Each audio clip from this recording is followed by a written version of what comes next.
সাহারি খাওয়া এটা রমজানের একটা আমল। আপনি সারা বছর লাঞ্চ করেন, ডিনার করেন, দুপুরের খানা খান, রাতের খানা খান, সকালে ব্রেকফাস্ট নাস্তা করেন, কিন্তু এর কোনোটা ইবাদত হয় না, এর কারণে আপনি সওয়াব পাবেন না। কিন্তু রমজান মাসে ভোর রাতে ঘুম থেকে উঠে যে আপনি খাবার খাবেন, এই খাবার খাওয়ার জন্য যে উঠলেন এবং খাইলেন, এর কারণে আপনার অ্যাকাউন্টে আপনার আমলনামা আল্লাহ তাআলা সওয়াব জমা করে দিবেন, আপনি রিওয়ার্ড পাবেন, বিনিময় পাবেন। কেন? কারণ নবী করিম সাল্লাল্লাহু আলাইহি সাল্লাম বলেছেন, তাসাহহারু ফাইন্না ফিস সাহুরি বারাকাহ। তোমরা সাহারির খাবার খাবে ভোর রাতে, রোজার মাসে রোজা রাখতে গিয়ে সাহারির খাবার খাবে। কেন? কারণ সাহারির যে খানা, এই খানাতে আল্লাহ তাআলা বরকত রেখেছেন। এই খানা খাইলে তার জন্য আমাদের স্পিরিচুয়াল, আধ্যাত্মিক বিভিন্ন রকমের উপকারিতা আল্লাহ তাআলা এর মধ্যে নিহিত রেখেছেন। এর মধ্যে খাদ্য শক্তি আছে, আমাদের এনার্জি হবে শরীরে, রোজা রাখতে সহজ হবে। এর পাশাপাশি সাহারির খাবারে আলাদা একটা বরকত আছে, শেফা, বহুবিধ উপকারিতা আমাদের শরীরের, আমাদের মনের জন্য আল্লাহ তাআলা রেখেছেন। এই জন্য সাহারি খাওয়াটা আলাদা একটা ইবাদত। যদি আপনার সন্ধ্যা রাত্রে বেশি খাওয়া হয়ে যায়, সাহারিতে খানা খাওয়ার মতো মুড না থাকে, অন্তত এক ঢোক পানি, একটা খেজুর, সামান্য কিছু খেয়ে হলেও আপনি সাহারি খাবেন এবং তাতে আপনি সওয়াব পাবেন।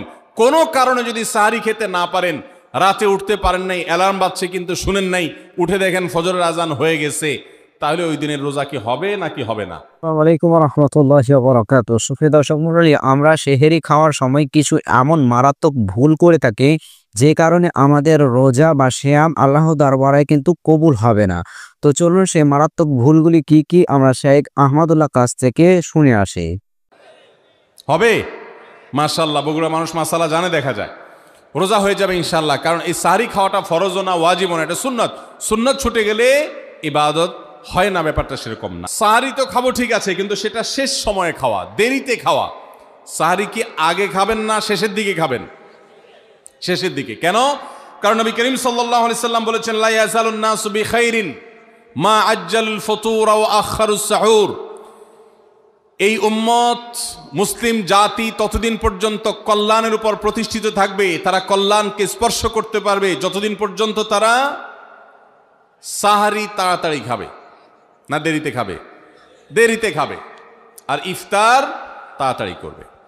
তাহলে সাহারি দেরিতে খাওয়া হলো সুন্নত। আমাদের দেশে গ্রামে অনেক মুরব্বীরা এখনো আছেন, রাত 12টা, 1টা, 2টা বাজে সাহারি খেয়ে শুয়ে থাকেন। তারা চিন্তা করেন পরে খাইতে গেলে আবার বর্ডার ক্রস হয়ে যায় কিনা, সীমা লঙ্ঘন হয়ে যায় কিনা, রিস্ক নেওয়ার দরকার কি, এই জন্য 12টার সময় খেয়ে রাখি। এটার কারণে সাহারি খাওয়ার সওয়াব পাবেন ঠিকই, কিন্তু দেরিতে সাহারি খাওয়ার যে সুন্নত, সেই সুন্নত আদায় হবে না। এই জন্য দেরিতে খাবেন। দেরিতে খাওয়ার মানে আবার এরকম দেরি না যে আপনি আর মুয়াজ্জিন সাহেব দুজন কম্পিটিশন করছেন, আপনার হাতে খাবারের প্লেট আর মুয়াজ্জিনের হাতে মাইক, আপনি আগে শেষ করেন আর মুয়াজ্জিন আগে আজান দিবে, কম্পিটিশন চলছে। এত দেরি করে একেবারে লাস্ট মিনিট পর্যন্ত খাওয়া সুন্নত নয়। কথা কি বুঝাতে পারছি? কয়েক মিনিটের গ্যাপ রেখে তারপরে খাবার শেষ করবেন। কারণ নবী করিম সাল্লাল্লাহু আলাইহি সাল্লাম সাহারি খেয়ে শেষ করে ফজর নামাজ শুরু করতেন, এর মধ্যে 50টা আয়াত পড়ার মতো গ্যাপ রাখতেন, অর্থাৎ প্রায় 10 মিনিটের মতো একটা গ্যাপ থাকতো। এই জন্য আমরা একটা গ্যাপ রেখে তারপর সাহারি শেষ করব।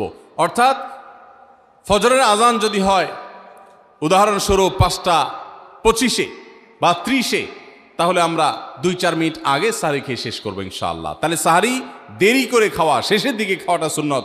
আল্লাহ আমাদেরকে আমল করার তৌফিক দান করুন। রমজান মাসে সাহারির নামে একটা নতুন নাটক শুরু হয়েছে এদেশে, সেটার নাম হলো সাহারি পার্টি। আপনারা শুনেছেন? বিশেষ করে শহরের ছেলেফেলেরা, ইউ পোলাপান, তারা আজকাল ভোর রাতে বন্ধু বান্ধব সহ রেস্টুরেন্টে গিয়া সাহারি পার্টির আড্ডা বাইর করছে। শয়তানি এবং ফাইজলামির আর কোনো জায়গা নাই, সাহারির জন্য পার্টি বাইর করছে, তাও আবার ছেলে মেয়ে একসাথে মিলেমিশে। ভাইরা আমার, সাহারি খাওয়া ইবাদত, এবং সাহারির এই সময়টা দোয়া কবুলের সময়, তাহাজ্জুদের সময়।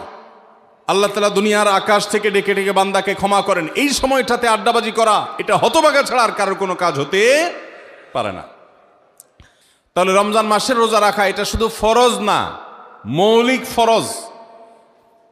নবী করিম সাল্লাল্লাহু আলাইহি সাল্লাম বলেছেন, যদি কেউ জীবনে একটি রোজাও শরিয়া গ্রাহ্য ওজর ছাড়া কেউ যদি ভঙ্গ করে, রোজা না রাখে, রমজানের পরে যদি সে সারা জীবনও রোজা রাখে, দায়মুক্ত হয়তো হয়ে যাবে, সে কাজা আদায় করেছে, কাফারা আদায় করেছে, দায়মুক্ত হয়তো হয়ে যাবে, কিন্তু রমজানের একটা রোজা রেখে আল্লাহর কাছে যে পরিমাণ মর্যাদার অধিকারী হওয়ার কথা, সারা জীবন রোজা রেখেও রমজানের ওই একটা রোজার ক্ষতিপূরণ করা সম্ভব নয়।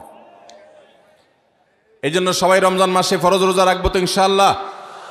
সকল প্রাপ্তবয়স্ক সুস্থ ইমানদারের জন্য রমজানের রোজা রাখা ফরজ।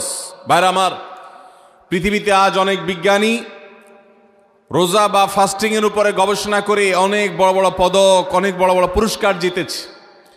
এখন ডাক্তাররাও আমাদেরকে বলে যে একটা সময় আমরা যেন ফাস্টিং করি, একটা